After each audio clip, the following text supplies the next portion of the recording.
Penja Helina ja mä oon täällä meidän kaikkien paremman tulevaisuuden puolesta.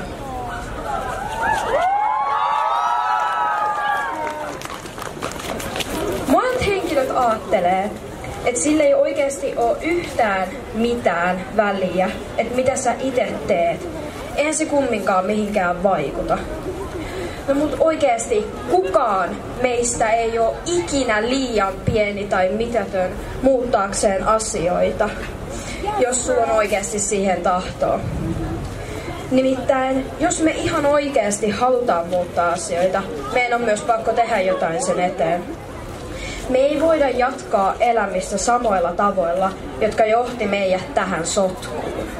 Mutta meillä on edelleen aikaa saada tää sotku siivottua ja tehdä parempi tulevaisuus tuleville sukupolville.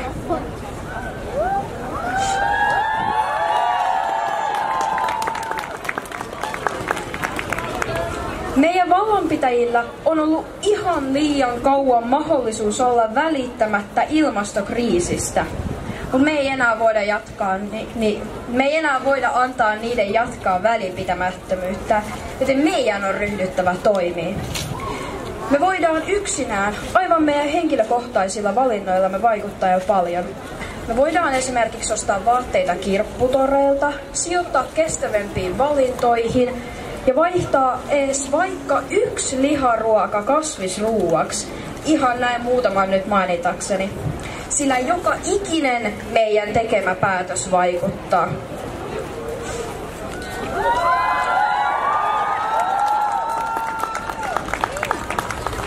Me asutaan Suomessa, hyvinvointivaltiossa. Meillä on hyvän elämän edellytykset ja kaikkea, mitä me oikeastaan hyvää elämää tarvitaan. Silti me oletetaan, että valtioit, joilla tätä kaikkea ei oo, niin he voi välittää ilmastokriisistä, kun heillä ihmisiä kuolee nälkään joka päivä, vaikka edes me, kenellä on kaikkea, me ei välitetä pätkän vertaa siitä, mitä me oikeasti ollaan Pariisin sopimuksessa luvattu.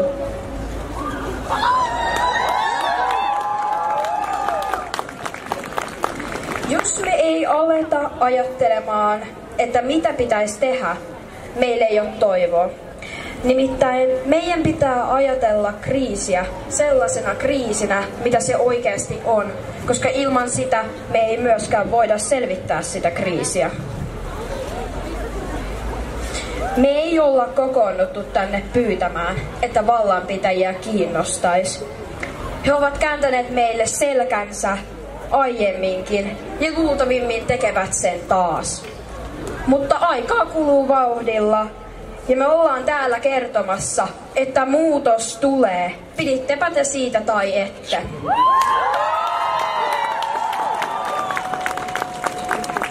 Mutta monet eduskuntapuolueet ovat luvanneet meille pysäyttävänsä ilmaston lämpenemisen 1,5 asteeseen. Mut ei ne sitoumukset riitä, jos ne ei oikeesti muutu teoiksi. Ja vaikka aika onkin vähissä, meillä on edelleen toivoa. Mut vaan yksi asia on tällä hetkellä tärkeämpää kuin toivo. Teot. Kiitos.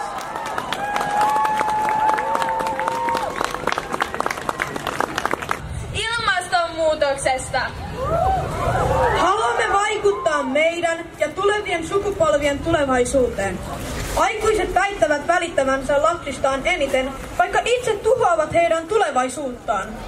Haluatteko te todella, että teidän tulevat sukupolvet joutuisivat elämään huonossa ilmastossa ja kaikki tulevat sukupolvet eivät edes pystyisi elämään liiallisten hiilidioksidipäästöjen takia? Maailmasta tulisi asumakelvoton. Jotkut eläimet ovat jo kuolleet sukupuuttoon ja jäätiköt sulavat koko ajan.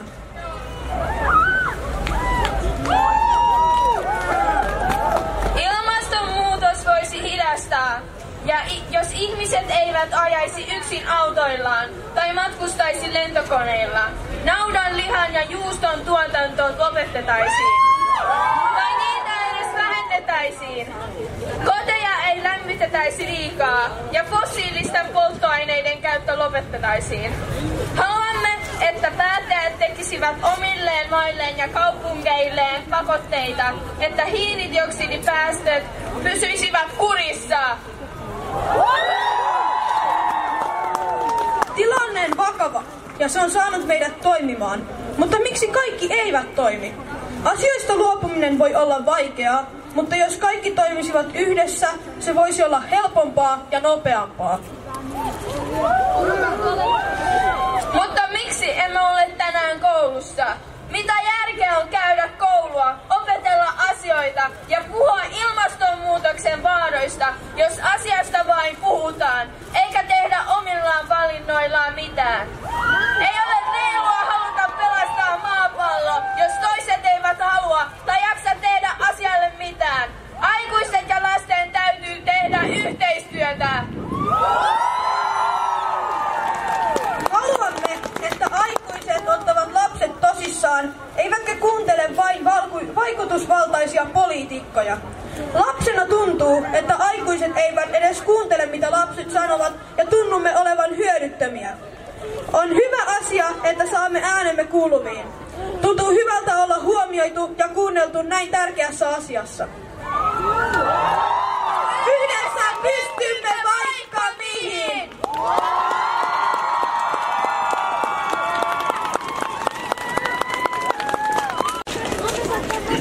Moi, tosiaan mä oon Nurmisen Sara, mä oon Juupajoelta. Se on tämmönen pieni kunta tuolla. Mä halusin tulla tänne silleen vähän extempore sanomaan pari sanaa. Mä itse en ole hirveän kauaa ollut mukana missään tällaisessa ilmastoaktivismissa. Ja mä oon ollut joskus ihan samanlainen kuin moni on nykyään. Mä oon syönyt lihaa, mä oon ajanut mopolla ja niin edelleen.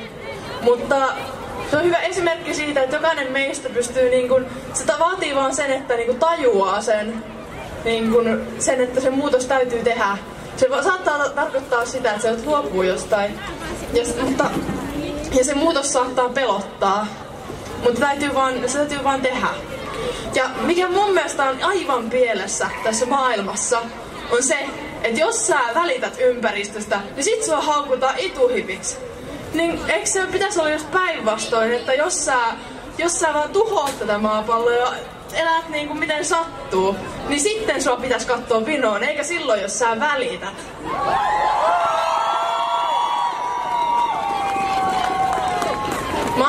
Mä oon ihan kypsänä siihen, että silloin kun mä sanon, että mä oon kasvissyöjä, että mun kaikki tutut rupee joskin ravintoterapeutiksi ja rupee hei, jos saaksaa kaikki tarvittavat ravintoaineet. Mutta silloin, jos joku elää jollain mäkkisafkalla, niin kukaan ei puutu siihen.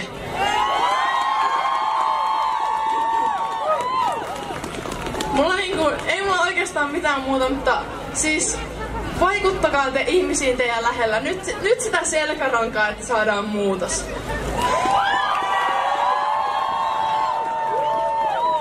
Kiitos.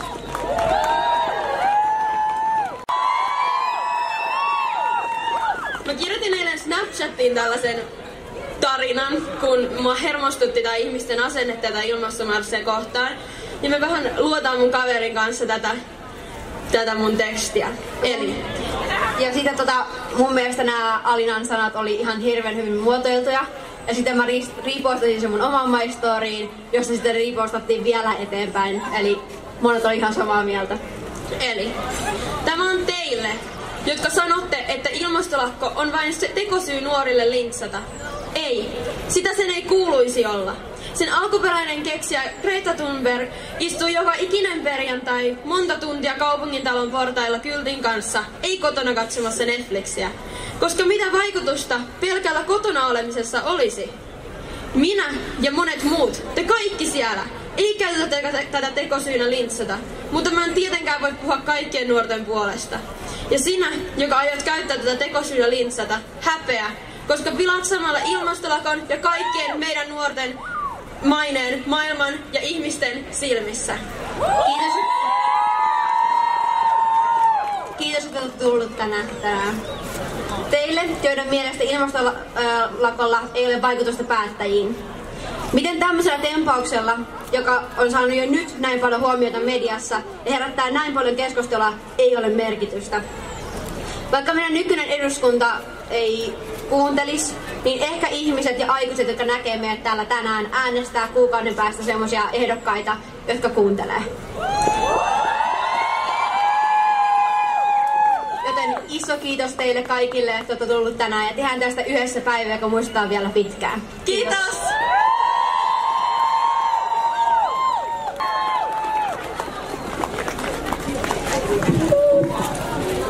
Moi!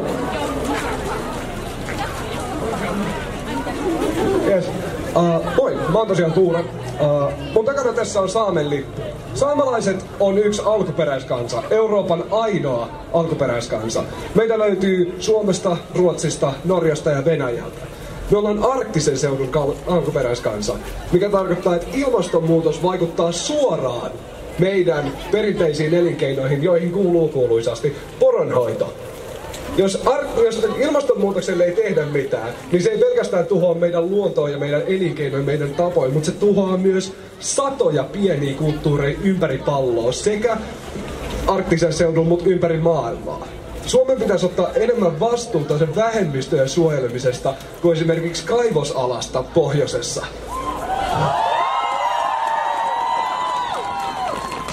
Äsken torpattiin myös Jäämeren rata, mistä mä oon aika iloinen. Mutta se, että sitä edes harkittiin Suomeen, on mun mielestä aivan järkyttävä fiasko.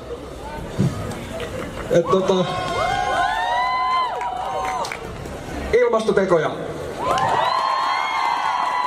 Kiitos.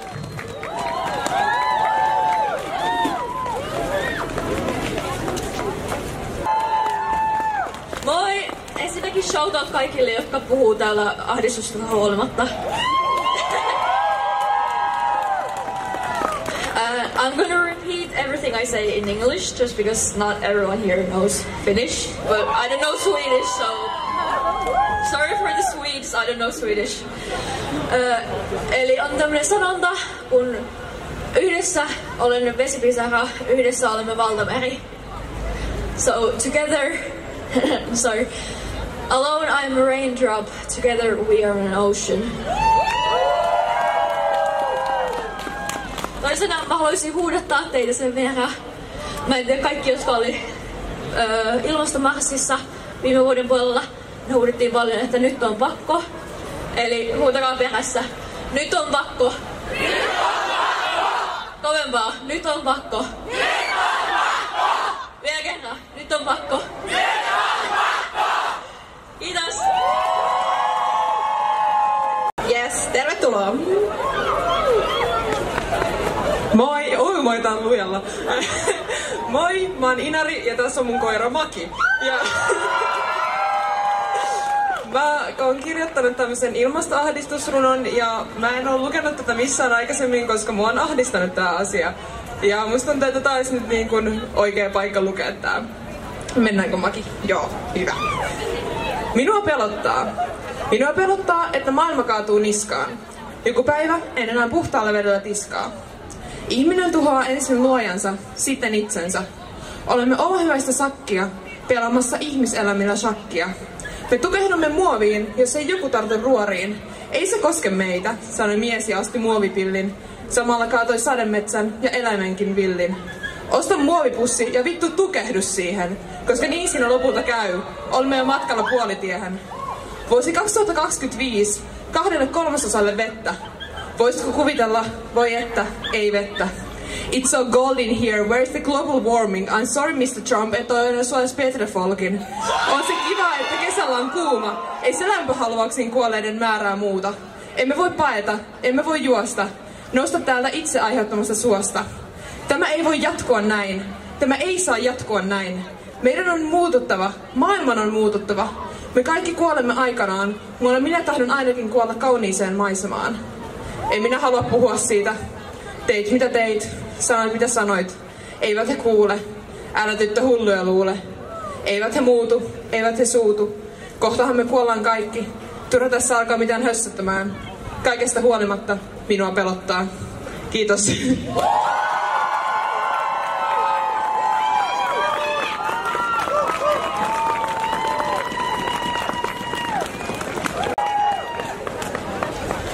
Tää päivä ei ole lintsaamista varten, tää on vaikuttamista varten. Vaikuttamista ilmastoon ja meidän tulevaisuuteen. Ei ehkä uskoisi, että sillä on väliä, mitä suomalaiset tekee. Onhan tää aika pieni maa. Mutta tää auttaa muitakin tajuamaan, kuinka vakava tilanne meidän maapallolla nyt on. On ihanaa nähdä aikuisia täällä, sillä sitä sukupolveahan me haluttiin varoittaa. Nuoret joutuu elämään ympäristössä, joka tuhoutuu, eivätkä usko voivansa auttaa. Mutta täällä me ollaan vaikuttamassa. On tosissaan huolestuttavaa, että alaikäiset joutuu puuttumaan näihin asioihin ja että nuoret ajattelevat ympäristönsä enemmän kuin nykyinen hallitus, joka lupaa vaikuttamansa ilmastonmuutokseen. Meillä ei ole velvollisuuksia, mutta silti me välitetään. Se on aitoa vaikuttamista.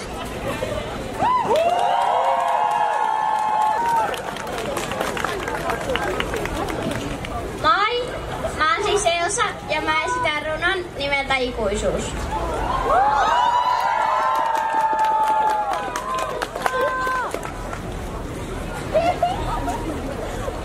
Tämä runo kertoo ikuisuudesta. Siitä kuinka maailma syntyi, kuinka kaikki tuhoutuu. Nyt alkaa ikuisuus. Kaikki alkaa silmusta, pienistä juurista.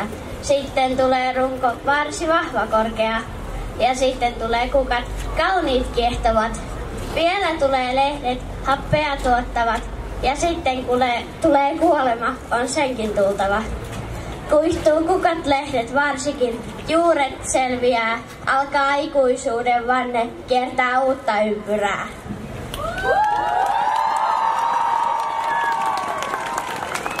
Lämpenemisestä ja sitten muutenkin tästä meidän maapallon tilanteesta tällä hetkellä. Lasten itkua, päättäjien huutoa, sotilaiden huokauksia, katsojien kuiskailuja. Se lävii pommien putoilua, aseiden laukauksia, askeleiden kaikua, tankkien töminää. Se lävii jäävuorien murenemista, hyökyaaltojen jylinää, talojen romahtelua, pyörämyrskyjen pauhetta.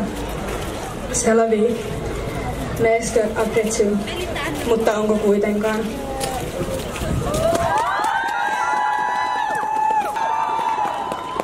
Moi! Silloin kun mä olin Eskarissa, eli noin 8 vuotta sitten, sanottiin, että mulle kerrottiin, että ilmastonmuutos on tapahtumassa, mutta siitä ei tarvitse kauheasti huolehtia vielä, että se tapahtuu tuhansien vuosien päästä. Nykypäivänä, ei muuta kuin 8 vuotta myöhemmin, se on iso kriisis. Ja monet sanoo, että ilmastonmuutos ei välttämättä olekaan niin paha, mutta se on selkeää valhetta, koska korallit on kuolleet ja kuolemassa, jääkarhut kuolee ja jäät sulaa. Ilmastonmuutos on vakava ja me tarvitaan muutoksia ja tekoja. Kiitos.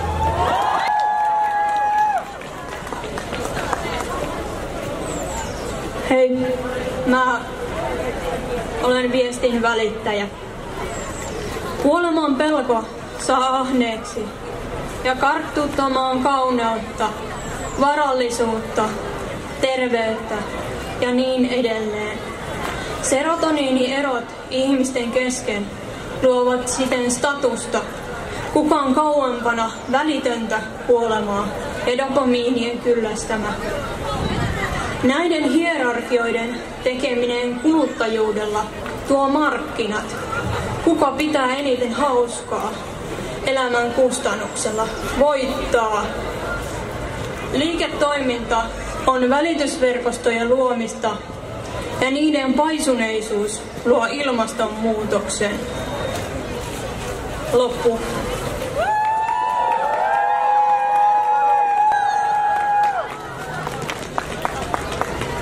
No niin, on tosi upeata nähdä teidät kaikki täällä tänään, mutta ensimmäisenä jonkun kyllä pitäisi pyytää anteeksi meiltä, sillä tämä olisi poliitikkojen asia. Heidän olisi pitänyt herätä tähän jo 90-luvulla.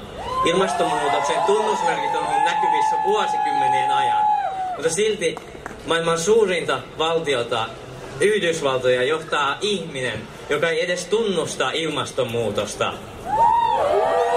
Mutta siksi, että päättäjät ei ole saanut tehtyä mitään edes täällä Suomessa. On tosi upeata nähdä teidät kaikki täällä tänään. Ja meidän täytyy muistaa, että tämä planeetta ei ole vaan meidän.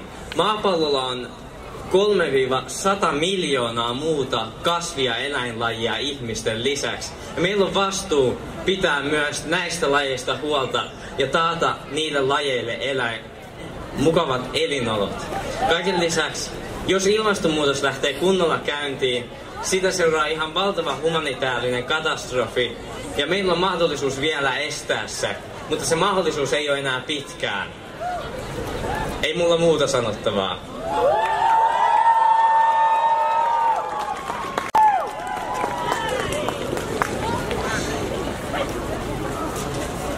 Nyt tän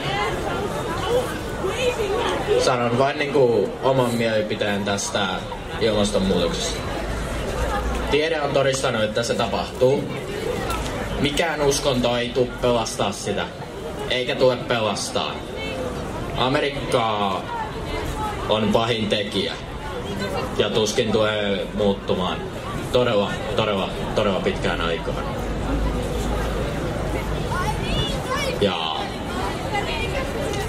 jos jotakin polttaa, niin mieluummin menee polttaan tehtaita, jotka tekee eniten päästöä.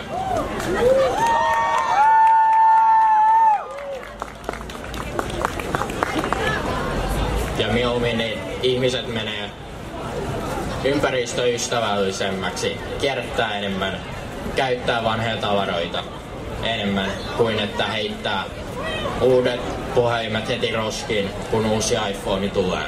Koska sinä et tarvitse uutta iPhonea. Sinä pärjät ihan hyvin sillä vanhallakin kännykällä. Niin kauan kun se toimii, käytä sitä. Jos se ei enää toimi ollenkaan, älä sitten enää käytä sitä. Sitten osta uusi.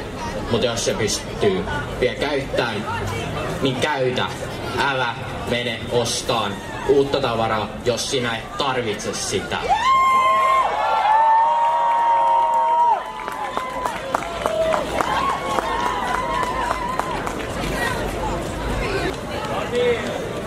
Meidän teoilla on suuri merkitys, joten me voidaan vielä olla yhteistyössä ja me voidaan yhteistyön ansiolla saada tää maailma paremmaksi paikaksi meille kaikille.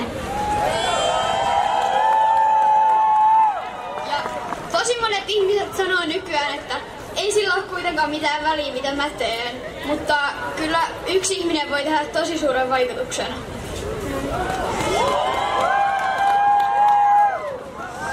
Useimmat meidän ikäiset nuoret, ne vaan jättää asian lojumaan tälläin. Ne ei tiedä, kuinka paha tästä asiasta voi oikeasti tulla. Ja sitten ei se ole kiva kenellekään. Mutta olisi kiva, jos kaikki tekis yhteistyötä nyt ja auttais maailmaa. Ja sitten maailmasta pystyisi tulemaan vielä semmoinen paikka, mikä kaikki toivoo, että se olisi. Kiitos. Kiitos.